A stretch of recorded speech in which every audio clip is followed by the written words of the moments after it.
देखो प्रॉपर्टी के पेपर्स तो तुम पहले ही उसे दे चुके हो, कोई और गारंटी चाहिए तो मैं वो भी देने को तैयार हूं। लेकिन तुम्हारी माँ बहुत तड़पती है अपने पोते के लिए यार, कुछ सोचो बेटा।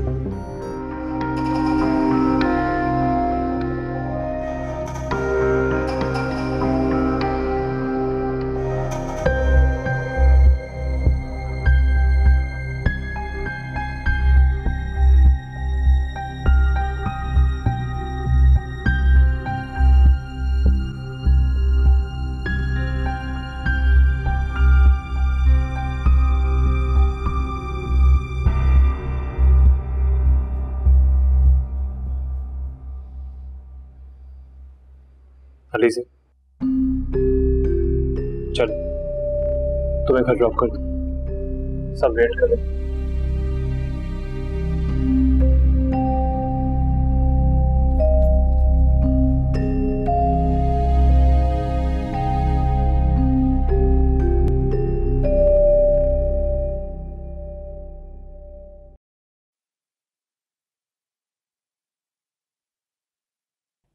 आप यहाँ? वो मैं अलीज़े को देखने आया था। क्या वो अभी तक घर वापस नहीं आई? नहीं, वो मेरी अभी उससे बात हुई थी, वो थोड़ी देर में पहुंचने वाली है। अरे अरब, ये क्या कर रहा है? सैर का मूड तो नहीं हो रहा इसका? राहिल बेटा। जी अब्बू। शरीना की तबीयत अभी ठीक नहीं है। मेरा ख्याल है तुम्हें उससे ज्यादा वक्त देना चाहिए, बल्कि मैं तो कहता हूँ उसे कहीं घुमाने फिराने ले जाओ, शायद उसकी तबीयत बेहतर हो जाए। अबू ये कोई घूमने फिरने का वक्त तो है नहीं। आजकल अलीज़े के भी एग्जाम्स हो रही हैं और मुझे आए दिन पोर्ट पे जाना पड़ता है कंसाइनमेंट क्लियर करवाने के लिए। अगर मैं चला गया तो पीछे काम कौन देखेगा? हाँ, रूटीन के काम तो साथ साथ निकलते ही रहते हैं। मैं कोशिश करूंगा कि तुम पे ज्यादा बर्डन ना हो। शरीना भी तुम्हारी जिम्मेदारी है, उसके साथ रहो, ज्यादा से ज्यादा टाइम गुजारो उसके साथ और नरम दिली से पेश आओ, उसे अच्छा महसूस होगा। वरना उम्मीद करता हूं तुम मेरी बात समझ रहे होगे। जी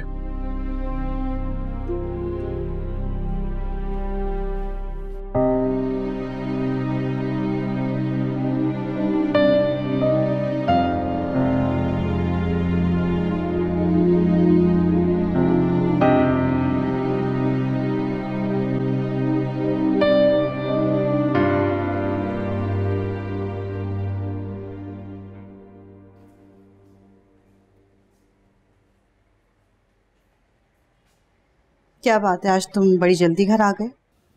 जी वो आज काम करने का मूड नहीं था, सोचा घर आके आराम कर लूं, इसलिए आ गए। अच्छा किया। और जरूरत क्या है इतना हल्कान होने की? और मैं भी रोजाना आधी आधी रात तक तुम्हारी वजह से जागती रहती हूँ।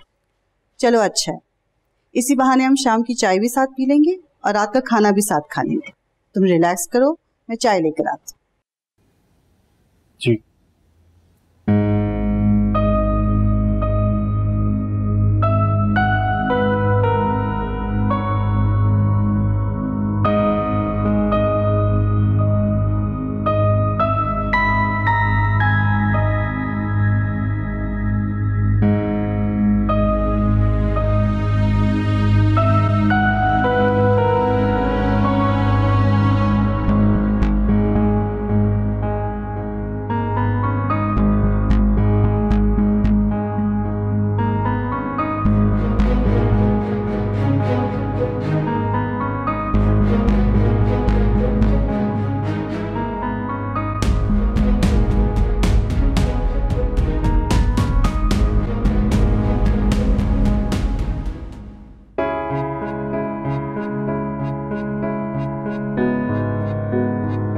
खत?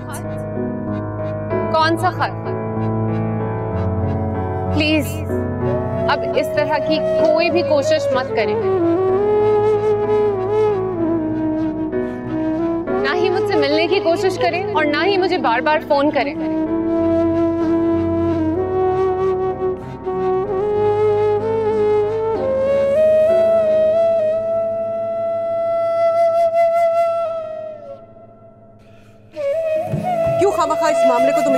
दे रहे हो?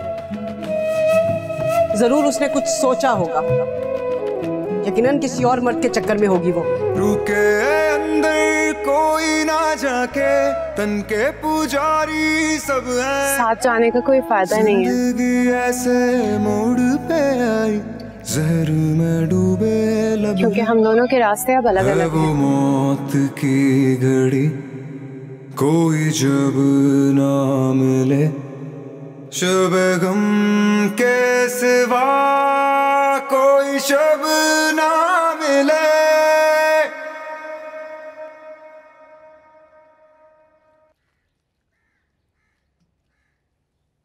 तुम फिर ये दवाई ले आई? बाजी, वो शरीना बाजी का फोन आया था, वो कह रही थी कि हाँ मैं सब जानती हूँ। मैंने उसे मना भी किया था कि अब बस कर। पहले भी जो तुम पुड़िया लेकर आई थी ना, वो अचानक से गायब हो गई, और मुझे तो लगता है कि घर में इस बारे में किसी को इल्म हो गया। और मैं तो शुरू दिन से ही इस किस्म के इलाज और तावीज धागों के हक में बिल्कुल नहीं हूँ। बाजी, जादू बरहक है और हो सकता है कि जादू से ही दवाई गायब हो गई हो। और जो मैं बाजी का इलाज करा रही हूँ ना, उसका 100% रिजल्ट आता है। मैंने आपको अपनी जेठानी के बारे में बताया था ना? हाँ बताया था तुमने। आप ये दवाई जो है ना, बस बाजी तक पहुँचा दे।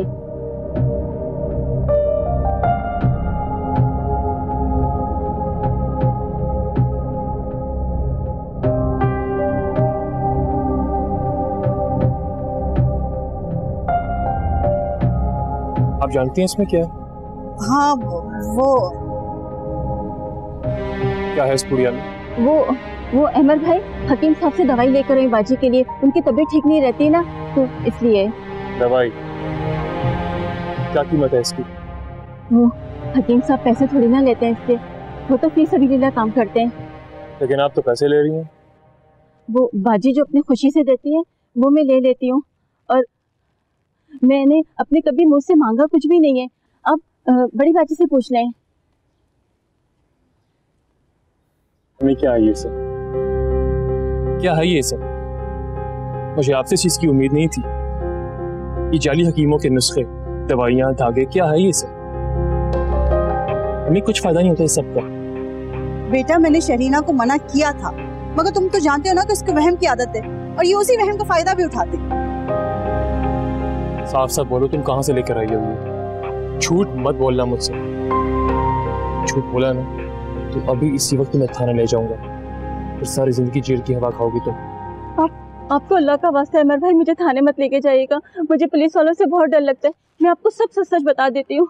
वो ये ना मेरे मियाँ घर में दवाई बनाता है, और ना सर दर्द की और नींद की दवाई मिला के 4 मसाले और डाल के दवाई बनाता है। और वो ताबीज? वो जल्दी बोलो। वो ताबीज में भी कुछ भी नहीं है, बिल्कुल खाली है। आप देख लें, इसके अंदर कुछ भी नहीं लिखा, बिल्कुल खाली है।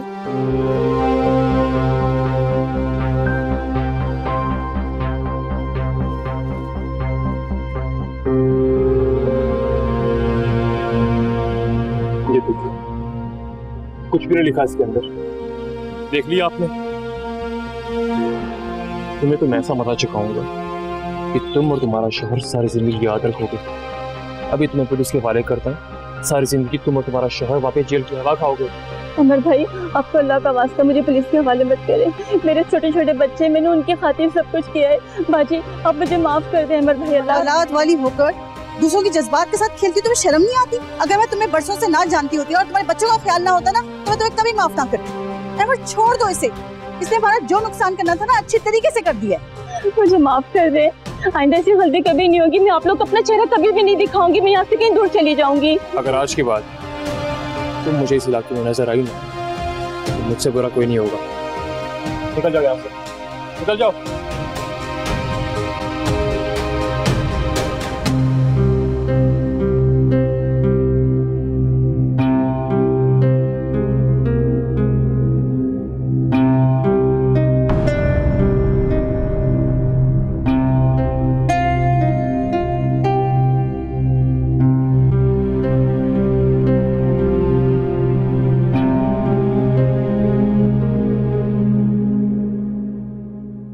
मैं कहता था ना तुमसे आलिया, ये सिर्फ एक आजमाइश का खात्मा नहीं होगा, बल्कि हमारी बेटी को बहुत सी मुश्किलात और तकलीफों से गुजरना होगा।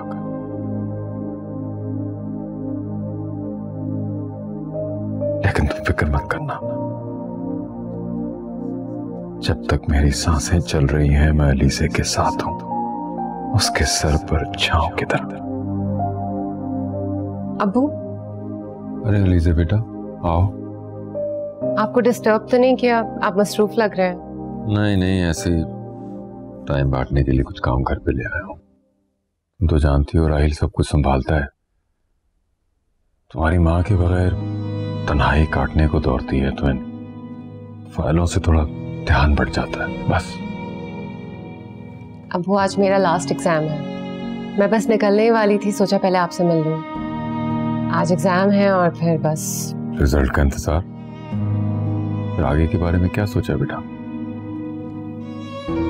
सोच रही थी कि जॉब स्टार्ट कर लेती हूँ, अगर आपको कोई एतराज ना हो तो। मुझे तुम्हारे किसी फैसले पे कोई एतराज नहीं है बेटा, बल्कि मैं समझता हूँ तुम्हारा हक है कि अपनी जिंदगी के डिसीजंस लो तुम, जैसे राहिल को है। और अगर कभी तुम्हें मशवरे की जरूरत पड़े तो मैं यहाँ तुम्हारे साथ हूँ। थैंक यू सो मच अब्बू। बेटा मैं सोच रहा था कि तबरेज से कहूँ रानिया को आके ले जाए। मुझे तो अंदाजा भी नहीं था कि शरीना और रानिया के यहाँ रहने का इतना गलत मतलब ली। मैंने तो बस इसलिए किया था कि आप बिल्कुल ठीक कह रहे हैं। अच्छा तो मुझे भी नहीं लग रहा, लेकिन मुझे लगता है यही बेहतर है कि रानिया यहाँ से चली जाए। शरीना भाभी पहले ही इतनी परेशान है और फिर रानिया को यहाँ देखकर वो और ज्यादा स्ट्रेस में आ गई हैं। और शायद औलाद का ना होना, इसका नफसियाती दबाव शरीना पे बढ़ता जा रहा है। हालांकि मैंने राहिल से कई मर्तबा कहा कि शरीना से नर्म लहजे में बात करे, उसे हमारी हमदर्दी की जरूरत है। गुस्सा करने से वो मजीद बदगुमान होगी। और बेटा एक बात और, तुम शरीना की बातों को नजरअंदाज कर देना। हालांकि मैं जानता हूं कि उसके तर्क जुमले जब मुझे तकलीफ दे सकते तो तुम्हारे दिल का क्या हाल करे, मगर फिर भी। अब वो आप मेरे लिए बिल्कुल परेशान मत हुआ करें। लोगों की इस तरह की बातें अब मुझे तकलीफ नहीं देती। अच्छा अबू, मैं थोड़ी देर में निकलती हूँ, राहिल भाई भी इंतजार कर रहे होंगे। आप मेरे लिए बहुत सारी दुआ कीजिएगा। जाओ बेटा, अल्लाह ने चाहा तो सब ठीक होगा।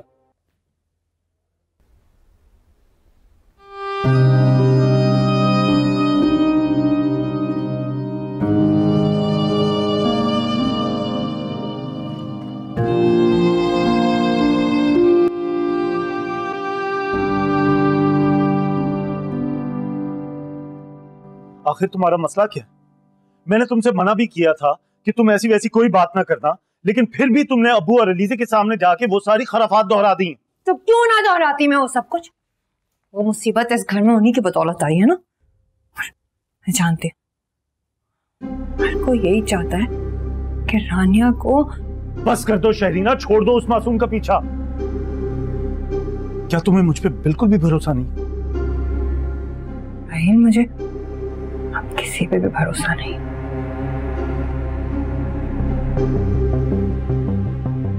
लेकिन मैं क्यों करूंगा दूसरी शादी? औलाद ना होना यही सबसे बड़ा बहाना है आपके लिए और आपके इन घर वालों के लिए। शरीना, एक तो तुम्हारी ये खुद साख्ता बातें मेरा दिमाग खराब कर रही हैं, इसलिए मैं अब तुम्हें वार्न कर रहा हूं। आइंदा अगर तुमने कभी अब्बू या रानिया के साथ बदतमीजी की तो मैं तुम्हें बख्शूंगा नहीं। और ये जो तुम्हारे सर पे खौफ सवार है ना, ये सच भी हो सकता है, तो इसलिए मोहतात रहना।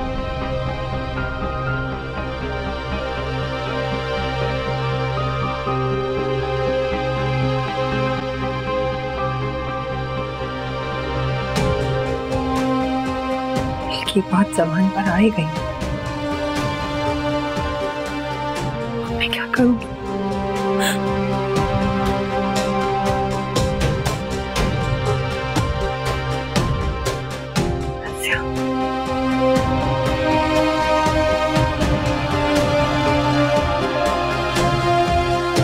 हसिया, वैसे शरीना बात कर रही हूँ। कौन है? रज़िया, आ जाओ अंदर। आ जाओ, परेशान हो जल्दी। जल्दी आओ। बाजी वो क्यों इतना घबरा रही हो? कह रही हूँ ना कि कोई नहीं है घर पर, आधे घंटे तक कोई नहीं आएगा। और एक काम करते हैं, ड्राइंग रूम में नहीं बैठते हैं, चलकर मेरे कमरे में बात करते हैं। आ जाओ।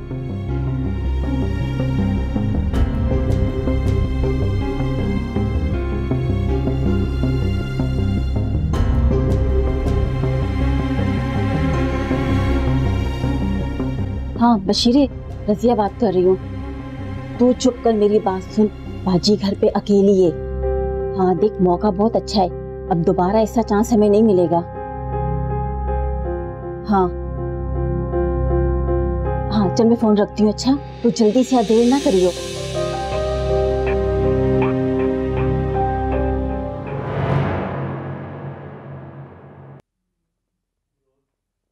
रजिया,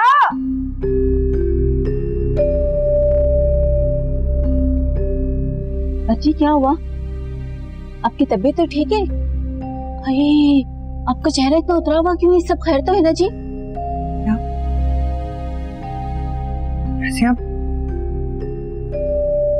मुझे ऐसा लगता है जैसे ये ना किस्मत ही खराब है।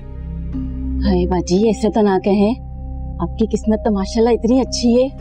देखें कितना आलीशान घर है आपका। हाँ जब मैं आपसे फोन पे बात कर रही थी तब भी आप बड़ी उदास लग रही थी। ऐसा लगता है जैसे खुशी मुझसे रूठ गई है। सिर्फ मुसीबतें, परेशानियां हैं जो। रजिया, रजिया, मेरा घर बचा लो। तो तुम मेरी मदद कर सकती हो। तुम अपने हकीम साहब से बोलो कि ताबीज ऐसा दे दे कि वो चुड़ैल है ना, वो राहिल का पीछा छोड़ दे। अरे कौन बाजी?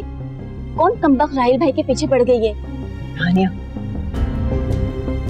कुछ लीजे की मेरी भगत से कर रही है। बहुत डर लग रहा है वो राहिल से शादी करने। बाजी आप परेशान नहीं हो, आप घबराए नहीं। देखें आपकी तबीयत खराब हो रही है। मैं पानी लेकर आती हूँ आपके लिए।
जो मैं कह रहा हूँ उसको फॉलो करना तुम लोगों ने, ठीक है? सारी इन्फॉर्मेशन मुझे आके तुम लोग दोगे। समझ लगी मेरी बात की?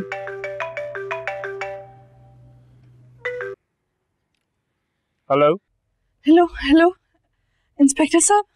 जी एसपीआर में बात कर रहा हूँ मैं रानिया बात कर रही हूँ। आप अभी यहाँ आ सकते हैं? रानिया, क्या बात है? सब ठीक तो है? वो कोई औरत आई थी भाभी से मिलने। उसका नाम शायद रजिया है। वो किचन में, उसके हाथ पे छुरिया। आप प्लीज घर आ जाएंगे? मैंने सुना वो किसी से फोन पे बात कर रही थी। पता नहीं क्या करेगी। आप प्लीज जल्दी आ जाए यहाँ पर। What? मैं भी पहुंच रहा हूँ, आ रहा हूँ मैं। Hang in there. Bye. बैठो गाड़ी में।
रजिया,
बशीरे, तू अभी तक नहीं आया ना?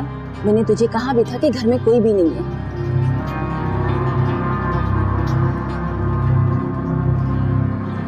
हाँ, तू चल जल्दी से आ जा।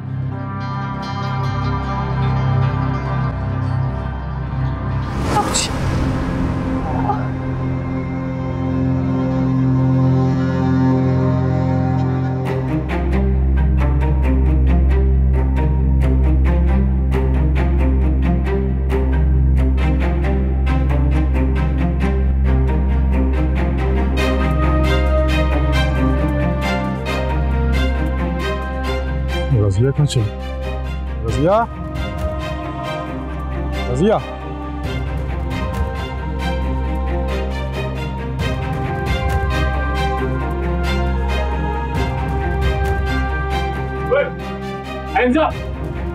कौन हो तुम? कुछ नहीं साहब। कितने लोग हैं अंदर? कोई नहीं है साहब, बस रजिया है, उसी ने बुलाया था मुझे। मैं तो छोड़ना मत इसको।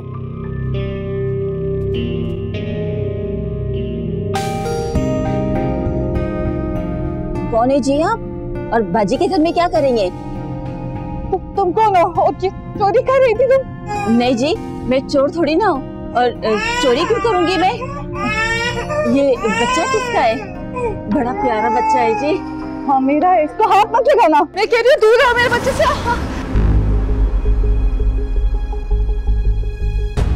खबरदार!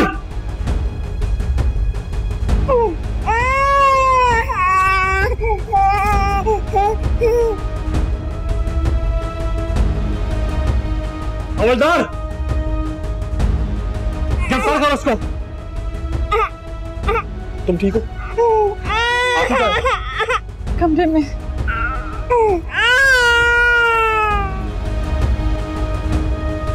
आपी! राहील भाई, आप मुझे कुछ बताएंगे, हम यहाँ आए क्यों हैं? अबू की तबीयत तो ठीक है। राहील भाई, अहमद, तुम यहाँ क्या कर रहे हो? शरीना और रानिया तो ठीक है ना? कोई खतरे वाली बात तो नहीं? भाईजान, वो आप आईसीयू में हैं और रानिया को चाकू का वार लगा है, लेकिन परेशानी की बात नहीं, हालात काबू में है इस वक्त। हम लोग टाइम पे हॉस्पिटल आ गए थे, तो जान खतरे से बाहर है। नहीं, एक सेकंड, रानिया को क्या हुआ है? चाकू कैसे लगा उसे? और तुम यहाँ क्या कर रहे हो? इसे शरीना की बेवकूफियों के बारे में बताओ, और बताओ ये हादसा कैसे पेश आया। मैं अंदर देख के आता हूँ। क्या हुआ है अमर?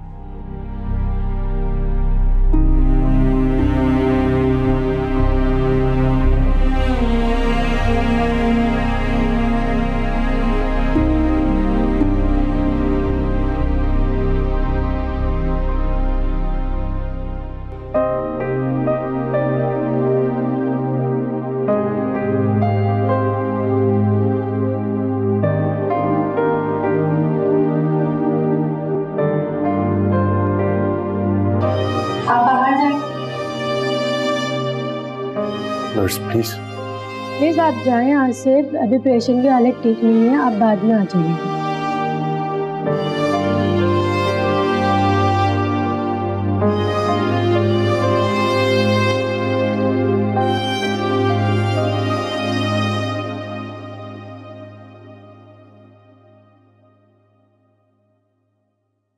मैंने दुनिया में एक से बड़ा एक जज्बाती और बेवकूफ इंसान देखा है, लेकिन तुम तो अपनी मिसाल आप हो। अरे कोई इस तरह से अपने घर की बेटी बहू को दुश्मनों में छोड़ के आ जाता है? तुम कितने आराम सुकून से आ गए उसे वहां छोड़कर। कम से कम वो दुश्मन आपके दोस्तों से तो कई काबिल भरोसा है। क्या कहा? हमारे दुश्मन? तुम्हारे तो बड़े सगे लगते हैं ना वो, क्योंकि तुम्हारी बीवी के रिश्तेदार जो हैं वो। इसमें कोई शक भी नहीं है। देखो तबरेज, तुम जो चाहे उनसे ताल्लुकात रखो, लेकिन रानिया को और अरहम को फौरन लेकर आओ मेरे पास, क्योंकि मुझे उन लोगों पे भरोसा नहीं है। देखो तबरेज, अरे मैंने तो उस वक्त भी जो किया था ना, उसमें अरहम और रानिया की बेहतरी सोची थी, लेकिन अगर ये बेवकूफ लड़की मुझे पहले मना कर देती तो क्या मैं ऐसा करती? नहीं ना। क्या हो गया तुम्हें तबरेज? मैं कुछ कह रही हूँ तुमसे, तुम्हें मेरी बात समझ में नहीं आ रही? तुम सुन भी रहे हो कि नहीं? ये बात आप कई बार दोहरा चुकी हैं अम्मी, और इसका जवाब भी मैं आपको कई बार दे चुका हूं, लेकिन इसके बावजूद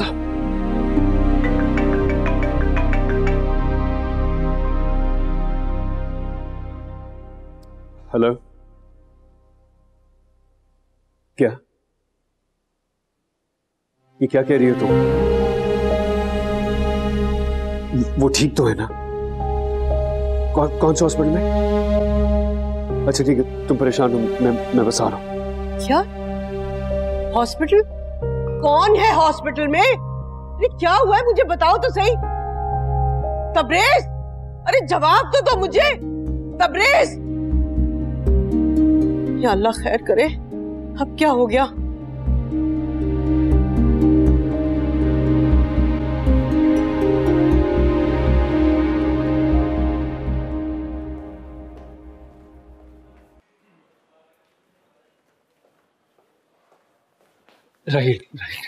रानिया कैसी है? रानिया को कुछ नहीं हुआ, रानिया ठीक है। अहमर वक्त पे पहुंच गया था तो उसने सब संभाल लिया। सब कुछ हुआ कैसे?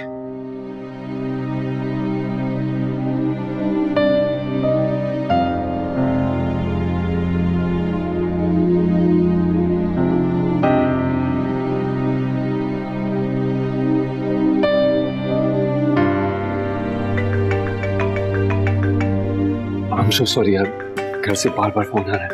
आई थिंक जब अलीसी की कॉल आई थी, अम्मी पास ही थी, उन्हें आइडिया हो गया। मुझे सिर्फ इतना बताओ कि हम रानिया को घर कब तक लेके जा सकते हैं?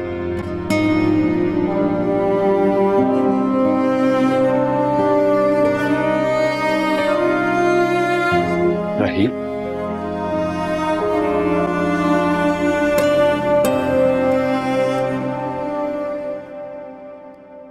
कुछ बताकर नहीं गए कि कौन से हॉस्पिटल जा रहे हैं? अगर बताकर जाते तो मैं खुद ना पहुंच जाती। अब फोन भी रिसीव नहीं कर रहा ना। हाँ करो, आप ऐसा करें ना, जितने भी हॉस्पिटल्स हैं वहां जरा फोन करके मालूम कर लें। दर्जनों अस्पताल हैं पूरे शहर में, कहाँ कहाँ फोन करूंगा? अल्लाह रहम कर दे, पता नहीं मेरा अरहम किस हाल में होगा। तबरेज यहाँ से ना बहुत परेशानी में निकला है। ये सब कुछ तबरेज और रानिया का ही किया धरा है। काफी हद तक मुझे बात पता चल चुकी है। कुछ वक्त में पता चल जाएगा कि पूरा मामला है क्या। आप दोनों हौसले से काम लें प्लीज। कहां से लेकर आऊं हौसला? मेरा तो दिल बैठा जा रहा है। मेरी समझ में ये नहीं आ रहा कि आखिर उसने प्लान क्या किया है। इस वक्त उनकी जो भी प्लानिंग है मोहसिन साहब, आपके लिए ये बेहतरीन मौका है। इसी सिचुएशन को बेस बनाकर आप तबरेज पर प्रेशर डालें कि रानिया वहां महफूज नहीं है, उसे घर वापस लाया जाए। This is the best time.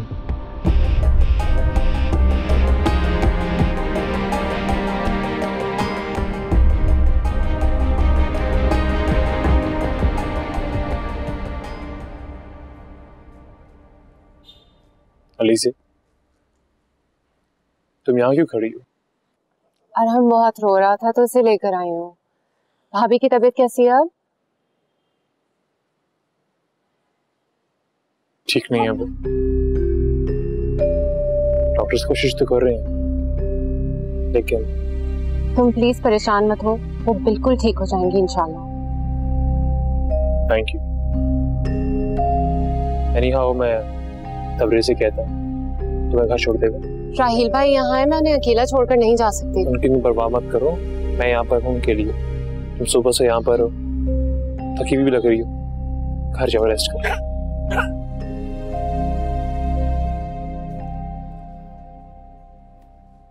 Tabrez, तुम घर ड्रॉप कर दोगे इसको?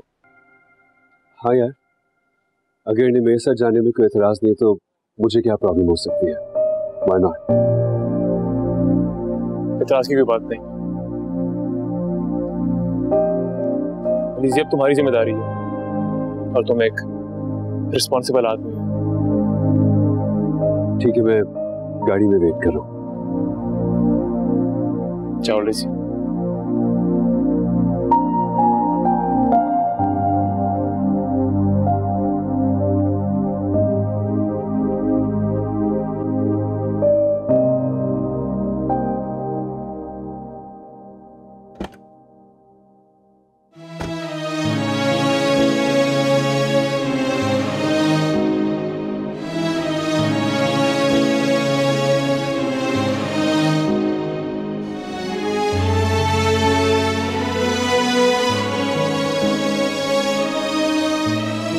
पहली बार इतना खफा देख रही हूँ आपको, मुझसे बात भी नहीं कर रहे।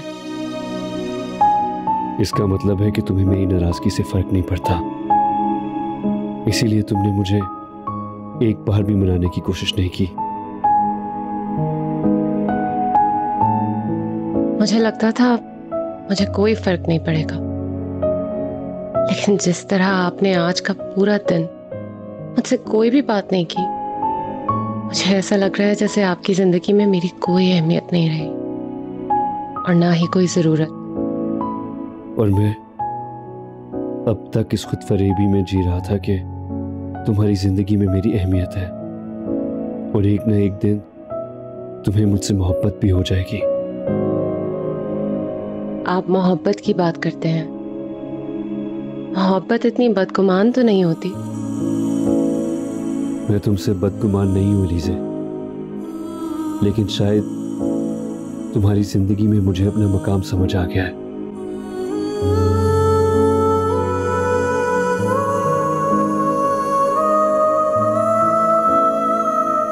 सेल्फ मेडिकेशन कितनी नुकसानदेह है, देख लिया आपने इसका नतीजा? डॉक्टर साहब, शरीना ठीक तो हो जाएगी ना? हम अपनी तरफ से पूरी कोशिश कर रहे हैं। फिलहाल तो सबसे अहम इनकी ब्लीडिंग का रुकना है, जो मुसलसल कई घंटों से हो रही है और कोई भी दवा असर नहीं कर रही, और ना ही ब्लड क्लॉट बन रहा है। बाकी आप भी दुआ करें, इंशाल्लाह ठीक हो जाएंगे।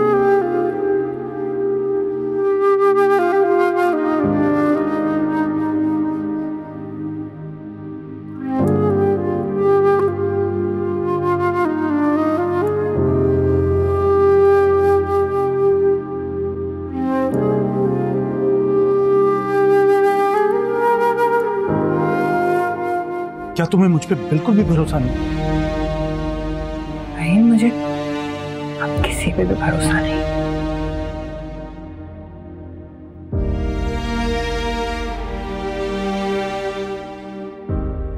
तबरेज़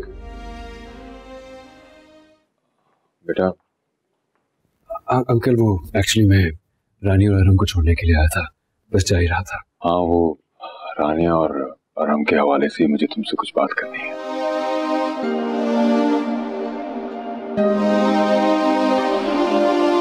जी।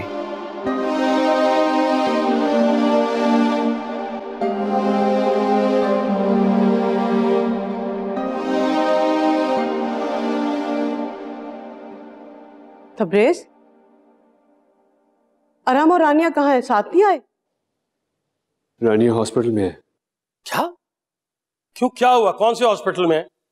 नहीं, रानिया ठीक है। घर की नौकरानी चोरी करके भाग रही थी। रानिया ने रोकने की कोशिश की तो उसने रानिया को चाकू मार दिया। अल्लाह खैर। अम्मी, जख्म ज्यादा नहीं आया उसे। अजीब बात कर रहे हो तुम। मेरी भतीजी को चाकू लग गया है और तुम कह रहे हो कि बस वो? बाबा, मुझे फौरन बताओ कौन से हॉस्पिटल में, मैं खुद जाऊंगा। और देखो, तुमने जो कुछ करना था तुमने कर लिया, अब तुम बीच में से हट जाओ। अब मैं जानूं और मेरा काम जानूं। पहले जब अलीजे की मां का कत्ल हुआ था तो रानिया और अहरम उस वक्त भी उनके साथ थे। अब तो डायरेक्ट हमला हुआ है उनपे। और तबरेज, हमें क्या मालूम कि उस घर के मुलाजिम ने ये सब कुछ किया है। ये भी तो हो सकता है ना कि घर के किसी फर्द ने किया हो। बिल्कुल, मेरी रानिया से खुद बात हुई थी, डिटेल में बात हुई थी, उसने मुझे सब कुछ बता दिया। वहां पे ऐसा कोई भी नहीं है जो रानिया को नुकसान पहुंचाए। तबरेज, तुम शायद भूल गए हो कि रानिया के शौहर का कत्ल भी उसी घर के किसी फर्द ने किया था। आज अगर अरहम के सर पे बाप का साया नहीं है ना, तो अलीजे के भाई की वजह से। अरे वो लोग कैसे खैर खा हो सकते हैं हमारे। मैं तुम्हें साफ साफ बता रहा हूं, तुम उन दोनों को वापस घर ले आओ, वरना फिर मैं तो ले ही आऊंगा, क्योंकि मैं तो पुलिस स्टेशन जाऊंगा और मैं कातिलाना हमले की रिपोर्ट दर्ज करवाऊंगा, वो भी राहील के खिलाफ। फिर पुलिस मेरे पोते को और रानिया को खुद ही यहां छोड़ जाएगी। बाबा,